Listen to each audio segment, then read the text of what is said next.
के जो उत्तर प्रदेश के चुनाव के नतीजे आए उससे ये बात जाहिर हो गई कि उत्तर प्रदेश की जनता ने दोबारा बीजेपी को सत्ता देने का फ़ैसला लिया है। ये जो फ़ैसला लिया गया हम इसकी इज़्ज़त करते हैं।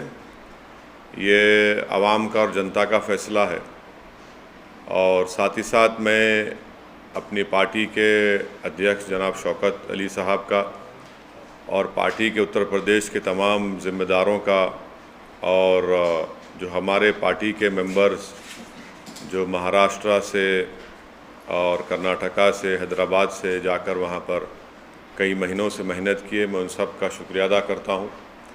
मैं उत्तर प्रदेश की जनता का भी शुक्रिया अदा करता हूँ कि जिन्होंने हम पर एतमाद किया और हमारे प्रत्याशियों के हक़ में अपने वोट का इस्तेमाल किया।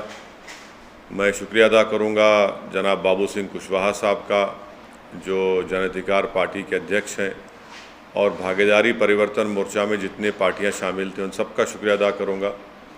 और फ़ैसला जो भी नतीजा आया है, हमारी कोशिशें मेहनतें बड़ी थी मगर वो फ़ैसला जैसा हम चाह रहे थे नहीं आया, मगर हम दोबारा मेहनत करेंगे, दोबारा और हमारी जो कमज़ोरियाँ हैं उसको दूर करेंगे। और मुझे यकीन है कि आने वाला मुस्तक़बिल उत्तर प्रदेश में हमारी पार्टी मजलिस इत्तेहाद मुस्लिमीन के लिए बहुत बेहतर साबित होगा। तीसरी बात यह है कि जो पॉलिटिकल पार्टीज़ अपनी नाकामी को छुपाने के लिए ईवीएम का चीख पुकार कर रहे हैं, मैंने 2019 में भी कहा था कि गलती ईवीएम की नहीं है, गलती जो लोगों के दिमाग में जो चिप डाल दी गई है वो उसकी बहुत बड़ा रोल अदा कर रहा है। और चौथी बात यह है कि कामयाबी हुई है ज़रूर, मगर ये 80-20 की कामयाबी है। हम अपना काम करते आए, पहले से करते रहेंगे। और बस मुझे यही कहना है कि हम लोग काफ़ी मेहनत किए, बहुत अच्छी मेहनत की, दिलो जान से हम लोग, हमारे पूरे पार्टी के ज़िम्मेदारों ने मेहनत की। मैं उन सब का शुक्रिया अदा करता हूँ, बल्कि उनसे ये भी अपील करूँगा कि अपने हौसलों को बुलंद रखिए। कल से हम फिर अपने काम पे लग जाएंगे और यकीनन मुझे यकीन है कि आने वाले जो विधानसभा के इलेक्शन होंगे उसमें हम और अच्छा करेंगे, हमारी कमज़ोरियों को, जो भी कमज़ोरियाँ सामने आएंगी उसको दूर करेंगे। सर, आपने बोला 80-20 की कामयाबी है, इसका मतलब क्या है? ये आपका कहना है कि पार्टी का जो मकसद है, कई हमारे मकासद हैं, कई ऑब्जेक्टिव्स हैं, उसमें एक बड़ा ऑब्जेक्टिव ये भी है कि एक पॉलिटिकल लीडरशिप बने। अब अगर आप इस तरह से ये पैगाम देंगे तो फिर आप सिर्फ वोट डालने वाले बन जाते हैं, वोट लेने वाले नहीं बनते हैं आप, और आप एक झुंझुना बन जाते हैं। अब मिसाल के तौर पर ये जितने भी अभी तक नतीजे आए, जो रिज़ल्ट्स आया, जो बड़ी बड़ी बातें कर रहे थे लोग कि ये इनका वोट ट्रांसफ़र होगा, उनका वोट ट्रांसफ़र होगा, ट्रांसफ़र कुछ भी नहीं हुआ।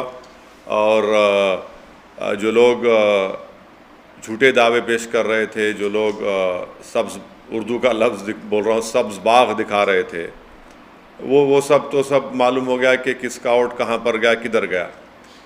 तो खैर अभी तो पूरे नतीजे नहीं आए, तो इस नतीजे पर और जब पूरे नतीजे आ जाएंगे उसको देखकर भी फिर हम और यकीनी तौर पर कह सकते हैं।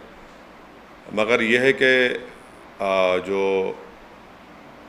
उत्तर प्रदेश के अल्पसंख्यक समाज के माइनॉरिटीज़ हैं उनको सिर्फ वोट बैंक की तरह इस्तेमाल किया गया, और इसी वजह से आज आप देख रहे हैं कि जो पॉलिटिकल लीडरशिप की हम जब बात करते हैं तो उससे सबको तकलीफ़ हो जाती है। तो खैर अब ये वक्त नहीं है कि मैं इतनी तफसील से जाऊं। जो फ़ैसला आया हम उसकी इज़्ज़त करते हैं और हम अपना काम जारी रखे हैं और जारी रखेंगे, और पहले से ज़्यादा हम मेहनत करेंगे, और जो हमारी लड़ाई है जमहूरियत के दायरे में उसको लड़ते रहेंगे। सर, उस पर क्या कहेंगे जो आपको, आप पे पहले भी आरोप लगते रहे हैं कि आप, अगर मैं उन लोगों के नाम ले लूं जो बाजा बजा रहे थे कि ये लड़ाई ये वो लड़ाई है, आखिरी लड़ाई है, फलां लड़ाई है, और जो जाकर हर समाज के लोगों कह रहे थे कि ये आखिरी लड़ाई है, अब उनके बारे में क्या बोलेंगे आप? और अगर हम पे जो इल्ज़ाम लगता है, हम कोई फिक्र नहीं है, हम तो बोलते लगाओ हम पे इल्ज़ाम, मगर हम अपनी लड़ाई लड़ते रहेंगे। आप देखेंगे गुजरात में भी इलेक्शन लड़ेंगे, राजस्थान में भी लड़ेंगे, और इस साल आखिर में दिसंबर में उत्तर प्रदेश में लोकल बॉडी के इलेक्शन होंगे, हम फिर अच्छी तैयारी से लड़ेंगे। हमारा काम हम करते रहेंगे। मगर उत्तराखंड में क्यों जीत गई बीजेपी, गोवा क्यों जीत गई, मणिपुर क्यों जीत गई, तो इससे कोई ताल्लुक़ ही नहीं है। देखिए हमारी लड़ाई पॉलिटिकल लीडरशिप की लड़ाई है, पॉलिटिकल लीडरशिप को क्रिएट करना है। अब उत्तर प्रदेश की ख़ास तौर से जनता को, गरीब को, दलित को, अल्पसंख्यक समाज को समझ में आ जाएगा कि इनको सिर्फ इस्तेमाल किया गया था। भाई आप जो दावे कर रहे थे, जो भीड़ दिखा रहे थे, जो बातें हो रही थी, जो ख्वाब में भी मुख्यमंत्री बन गए थे, तो उसका जिम्मेदार भाई तो नहीं हो सकता हूँ ना। सर, आप बोले कि वोट बैंक की तरह इस्तेमाल किया जाता है, खास तौर से माइनॉरिटी को, और आप अपनी जो स्पीचेज में बार बार इस बात की अपील कर रहे थे। मैं अपनी स्पीचेस का हवाला, अच्छा किया आपने ये सवाल किया। मैंने तो अपनी स्पीच में कहा कि समाजवादी अलायंस बीजेपी को नहीं हरा सकता, तो उस वक्त भी लोग बड़े नाराज़ हुए। ऑन रिकॉर्ड मेरे स्पीचेस आप देखिए, यूट्यूब पे हैं। मैं तो बात कह रहा हूँ, कह चुका हूँ, बात कह चुका हूँ। मेरा सवाल मुख्तलिफ था। हाँ, मेरा सवाल ये था कि आप चुनाव तो लड़ रहे थे, लेकिन एक और लड़ाई लड़ रहे थे बकौल आपके कि मुस्लिम जो कम्युनिटी है उसको वोट बैंक की तरह अब तक इस्तेमाल करती आई है पॉलिटिकल पार्टी का, अपना लीडरशिप होना चाहिए। तो क्या आपको नहीं लगता कि उस जनता से जिससे आप अपील कर रहे थे उसने आपको डिसअपॉइंट किया इस रिजल्ट से? नहीं, देखिए मैं उनके फैसले की इज़्ज़त करता हूँ, एहतराम करता हूँ, वो उनका इख्तियार है किसी को वोट देना दें। मगर अब दोबारा तो हम उम्मीद करेंगे कि दोबारा तो उनको ठगा नहीं जाएगा ना। अब दोबारा यही बात उनसे नहीं कही जा सकती, क्योंकि उन्होंने देख लिया, उन्होंने आजमा कर देख लिया कि भाई 4 इलेक्शन आप हार चुके हैं, 14, 17, 19 और 22, ये 4 इलेक्शन आप हार चुके हैं। तो अब हम उम्मीद करते हैं कि वो अपना, उनका ही फैसला है, मगर वो आपकी बार जब आइंदा पार्लियामेंट के इलेक्शन होंगे उत्तर प्रदेश में या म्यूनसिपल इलेक्शन होंगे, वो हमारी इस बात पे गौर करेंगे। हमको मालूम है कि हमारी बहुत सी बातों को लोग उस पर गौर किए, मगर एक जो चलाया गया था प्रोग्राम पूरा, वो प्रोग्राम तो नाकाम साबित हो गया। सर, यूपी में पहले कहा जाता था कि एमवाई समीकरण चलता है मुस्लिम यादव, लेकिन इस बार ये कहा गया है कि एमवाई समीकरण चला है, वो भी महिला और योजनाएं। कोई नहीं, सुनिए, एक मिनट, और प्रधानमंत्री के चलते ही एमवाई किसके लिए चलता था? एमवाई किसके लिए चलता था बताइए? कौन सी पार्टी के लिए चलता था एमवाई? यहाँ तो खाली एम ही है ना, वाई कहाँ है यहाँ पे? तो खाली एम ही है, वाई तो मानते हैं कि ये जो योजनाएं थी महिलाओं के लेकर के। अब देखिए प्रसाद साहब ऐसा है ना, अंग्रेजी कहावत है, victory has many fathers, defeat has none. अब आप जीतने के बाद आप वो बोलते बोलिए, अब आप जीत गए तो आप नहीं, मैं यूपी, देखिए यूपी की जनता ने फैसला लिया, हम उसकी इज्जत करते हैं। अब उस पर आप क्या लगाते लगा लीजिए, मगर वो फैसला है, उसकी इज्जत करना पड़ेगा, एहतराम करना पड़ेगा।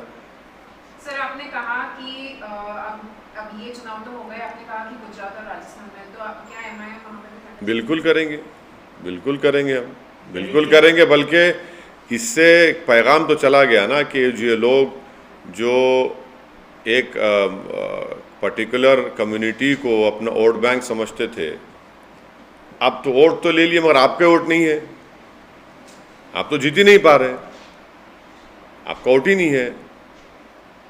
वो जो क्या लफ्ज़ इस्तेमाल किया था कि रेनबो, हाँ नहीं, जो हिंदी का लफ्ज़ इस्तेमाल हुआ था उसमें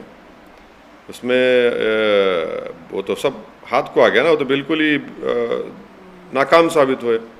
बहुरंगी गठबंधन, ये कहाँ से बहुरंगी था भाई? उसमें तो खाली एक ही रंग था। रेनबो कोalition कहा आपने कि ये कम्युनिटी का वोट, वो कम्युनिटी का वोट, ये ट्रांसफ़र हो गया, वो हो गया। अब आप बताइए कि लखीमपुर खीरी में बीजेपी पूरी जीत जाती है। इसलिए हम कह रहे हैं कि 80-20 का मामला हो गया, और ये 80-20 हम आपको कह रहे हैं बहुत लंबे सालों तक रहने वाला है भारत की जमहूरियत में। तो आपको लगता है विकास के मुद्दे पे नहीं, अभी ये प्रेस कॉन्फ्रेंस ये मौका नहीं है, ना वक्त है कि मैं इतना उसमें सब्सटेंशिएट करूं, मगर मैं इतना ज़रूर कहूँगा कि 80-20 का ये माहौल बहुत लंबे सालों तक रहने वाला है। ये समझने की ज़रूरत है सबको। क्या इस सर, इलेक्शन आखिर का ऐसा असर ऐसा कैसा क्यों है कि आप वेस्ट बंगाल गए, वहाँ भी जो मुस्लिम कम्युनिटी का भरोसा नहीं जीत पाए। अभी उत्तर प्रदेश में उन सीटों पर चुनाव लड़े जहाँ जो मुस्लिम माहौल और डिसाइडिंग पोजीशन पर रहते हैं। नहीं, ऐसा नहीं। हम तो अलायंस का हिस्सा, सुनिए, ऐसा नहीं, हम तो अलायंस का हिस्सा थे, भागीदारी परिवर्तन मोर्चा का। जितने जन अधिकार पार्टी के भी कैंडिडेट्स थे और दूसरे अलायंस के, हम सबके लिए कैंपेन किए।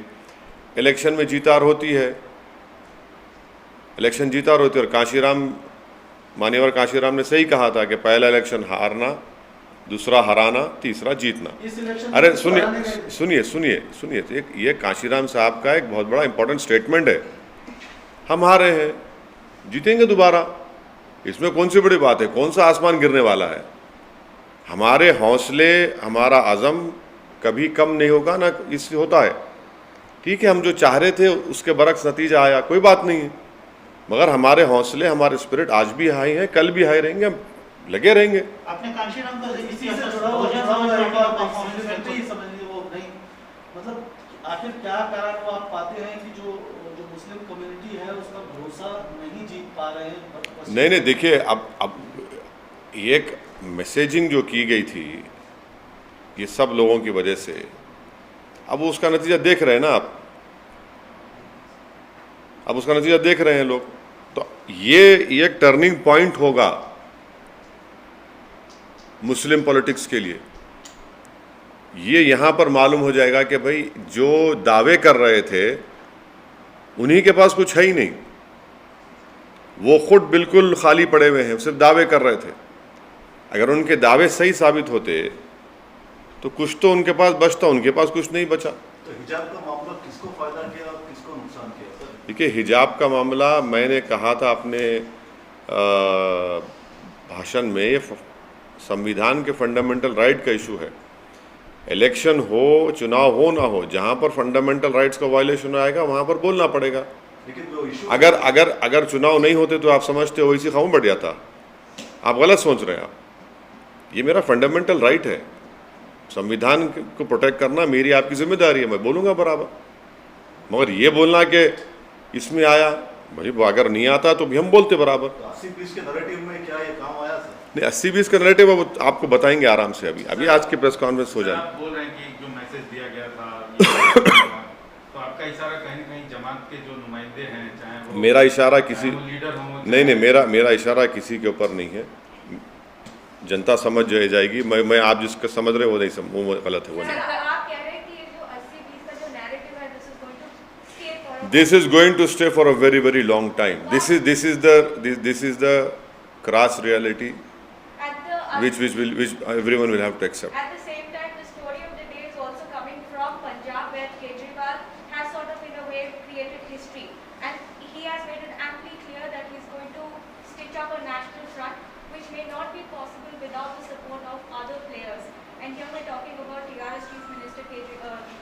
You know what? One of the MLAs of that party had talked about my chief minister.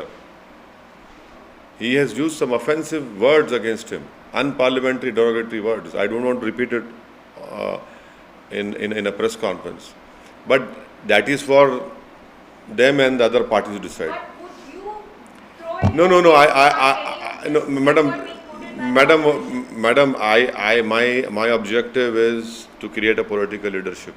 That I'll try to do my best, and it will be created. But any concerted effort? We'll see. It is too early to talk about it. Sir, कई लोगों ने EVM पे सवाल उठाए, आप उस पे क्या कहना चाहेंगे? मैं तो 2019 में आपको प्रेस कॉन्फ्रेंस में बोला था कि ईवीएम गलत है, ईवीएम में कुछ नहीं है, दिमाग में चिप डाल दी गई है 80-20 की, अब वो चल रहा है। ईवीएम गलती ईवीएम की नहीं है, बुलडोजर का कितना असर पड़ा सर? कुछ भी नहीं है। गलती जो है ईवीएम की नहीं है, गलती जो दिमागों में डाल दिया गया है उसी के ऊपर मामला चल रहा है पूरा। How do you view the Congress's performance in Uttar Pradesh and other states? Congress खत्म हो गई सर अभी। कांग्रेस, बीएसपी, बहुजन समाज पार्टी, कांचीराम का आप उदाहरण दे रहे थे, लेकिन उनका जो कहना है वो रिवर्स में हो रहा है। नहीं, मैं इस बात को नहीं मानता, और बड़ा हमारे लोकतंत्र के लिए बड़ा अफसोसनाक दिन होगा अगर बीएसपी ख़त्म हो जाएगी, तो बड़ा अफसोसनाक दिन होगा। और मुझे यकीन है कि बीएसपी ख़त्म नहीं होगी। हमारे लोकतंत्र के लिए, जमहूरियत के लिए वो पार्टी का रहना बहुत ज़रूरी है। इस वक्तव्य को, कांग्रेस इस सर, स्टेटमेंट को, कांग्रेस के बारे में नहीं, मैं कांग्रेस के गांधी, प्रियंका गांधी, अब मैं उसके बारे में मैं क्यों बोलूं भाई? खामखा उनको क्यों इज्जत बख्शूं मैं अपनी ज़बान से उनका नाम लेके उनके बारे में बोल के? सर आप बीएसपी के हाँ? बारे में Have they become a liability? It is for that party to decide. How can I comment on it? I cannot comment on one political party's internal strife or differences. It is not my job to comment on it. It is for that party to decide what they need to do for themselves. Sir BSP के बारे में जो अभी आपको नहीं, देखिए इसको देखिए सवाल पूछ लेंगे। नहीं, सुनिए, मैं समझ गया आप कहाँ से आ रहे हैं। मैं आपको बता रहा हूँ कि भारत की लोकतंत्र के लिए बीएसपी का एक बहुत बड़ा रोल रहा है, और हम उम्मीद करते हैं कि वो पार्टी रहेगी, मजबूत रहेगी। हाँ, यकीनन आज का नतीजा देखकर तो आप कमज़ोरी दिखकर आती है हमारी भी सबकी, मगर बसपा की ज़रूरत है, और हम उम्मीद करते हैं कि जो जिम्मेदार हैं लोग देखेंगे और करेंगे उसको। आपको जरूरत है शायद भविष्य में, इसलिए नहीं, देखिए आप हर चीज़ को हमारी ज़रूरत मत समझिए। हर चीज़ को हम अपने उससे इंटरेस्ट से देखते हैं, मगर एक बात को तो मानना पड़ेगा ना कि उस पार्टी ने बड़ा रोल अदा किया डेमोक्रेसी को मजबूत करने के लिए। सर आप बोल रहे हैं कि जो मैंडेट है आप उसका सम्मान करते हैं, तो जो मैंडेट है वो मोदी का जो मॉडल है उसके फेवर में है। क्या आप मानते हैं कि मोदी मॉडल जो है वो सक्सेसफुल फिर से हुआ है और सस्टेन कर रहा है देश में? पंजाब में क्या हुआ? पंजाब में तो कुछ नहीं कर सके।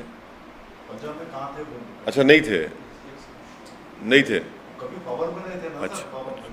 अच्छा, मैं समझा कि शिरोमणि अकाली साथ थी ना बीजेपी की। लेकिन बाकी 4 राज्यों में तो सर असर देखिए।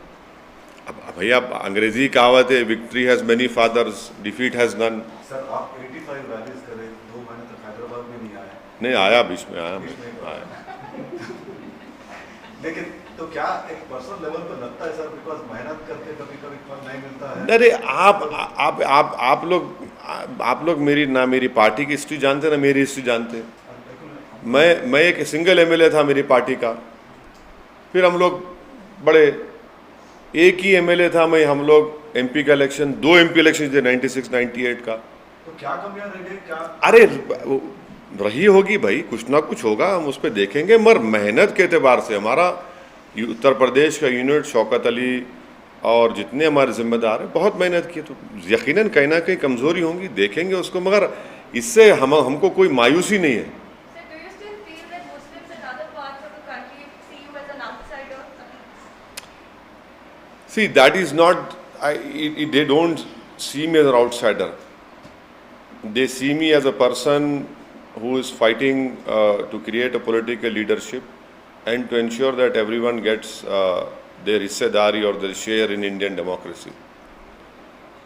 These are part and parcel of our life, ups and downs are part and parcel of our life, and to me, for me tomorrow is the next day, is the next challenge. I'll take it up, I'll go ahead. What are your big takeaways, sir? Big takeaway is that the amount of love and affection I have received once again from the people of Uttar Pradesh. I'm thankful to them, irrespective of caste and religion.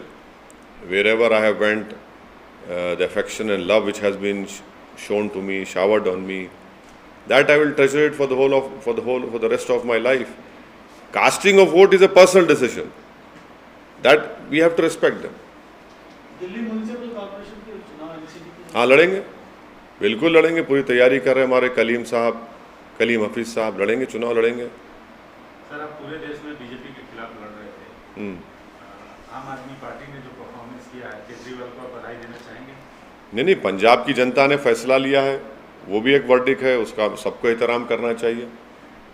हम उम्मीद करते हैं कि पंजाब और मजबूत हो। हम उम्मीद करते हैं कि पंजाब एक हमारा बॉर्डरिंग स्टेट है, वो एक आम प्रदेश की तरह नहीं है, उसके अलग चैलेंजेस हैं। और जब जनता ने फैसला दिया है तो उसको एक्सेप्ट करना पड़ेगा। आप बधाई देंगे केजरीवाल?